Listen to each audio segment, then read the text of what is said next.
I mean, the three largest economies in the world, the United States, China, and Japan, take virtually no refugees. What do you think those economies should actually be willing to accept? Not how much they're willing to pay, but how much they should be willing to accept in terms of this 80 million we're talking about.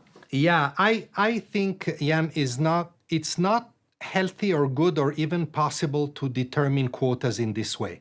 Actually, many governments have proposed, let's go for quotas. This is risky. This is risky because you can apply quota to migration, to economic migration. You see what I mean? Economic migration is not a right. Economic migration is a different dynamic, legitimate, but different. There you can apply quota, like, Canada has a quota, I can't remember, 300,000 a year. Some European countries have a quota.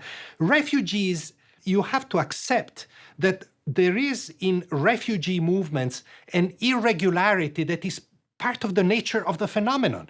These people are escaping. They're not choosing to move. And therefore, if you start putting quotas and limits, you are already managing it in a manner that limits the right of refugees to seek asylum where it is safest. Now, of course, you have to avoid abuses.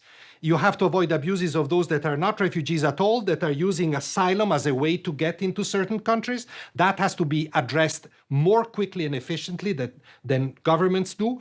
And you have to also avoid, what used to be called in the old days asylum shopping. I choose where to go depending on other factors. No, there has to be an element of you go where it's possible. But for those that are trying to come to wealthier economies, for those for whom economic matters more, is the United States still as attractive a destination as it has been over the past decades?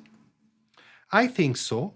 I think it is. But the backlog of asylum claims in the U.S., it's astronomical. It's by far the biggest in the world because it's not an efficient system. But efficiency should not translate into pushing back people that have valid claims for asylum or before those claims are verified. And this is happening as well. And this is something that we have been discussing constructively, I would say, but in a way that worries us. And then there is another way to get, for refugees at least, to get in the US, and that's called resettlement. Resettlement is not refugees coming by themselves, is refugees being selected from other countries where they are hosted as refugees, say Lebanon, for example, or Kenya, and move to the United States according to certain criteria and after a very tight selection process.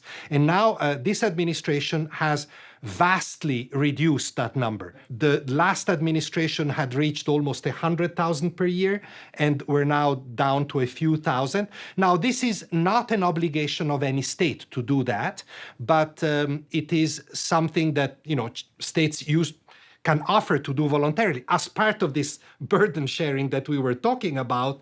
And this is a choice that any administration can make. We were not happy with that choice. We have discussed it many times with them, but for the time being, there's been no change.